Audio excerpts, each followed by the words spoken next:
Lesson 14. God did not create a meaningless world. 1.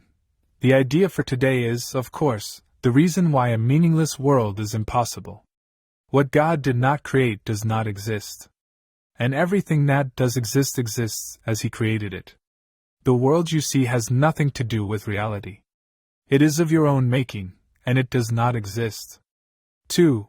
The exercises for today are to be practiced with eyes closed throughout. The mind-searching period should be short, a minute at most. Do not have more than 3 practice periods with today's idea unless you find them comfortable. If you do, it will be because you really understand what they are for. 3. The idea for today is another step in learning to let go the thoughts that you have written on the world, and see the Word of God in their place. The early steps in this exchange, which can truly be called salvation, can be quite difficult and even quite painful. Some of them will lead you directly into fear. You will not be left there. You will go far beyond it. Our direction is toward perfect safety and perfect peace. 4. With eyes closed, think of all the horrors in the world that cross your mind.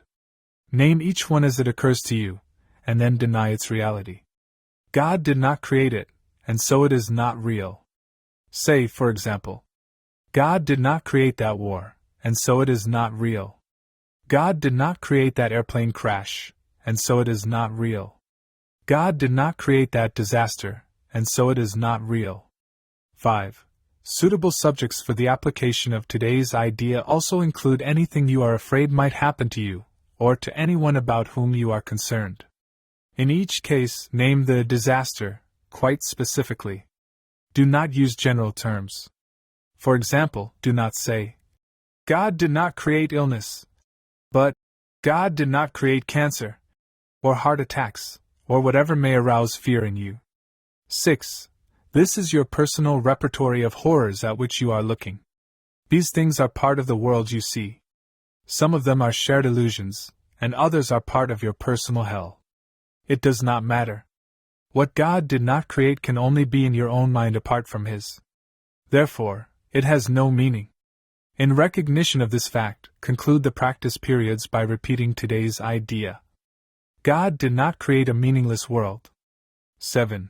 The idea for today can, of course, be applied to anything that disturbs you during the day, aside from the practice periods. Be very specific in applying it. Say, God did not create a meaningless world. He did not create, specify the situation which is disturbing you, and so it is not real.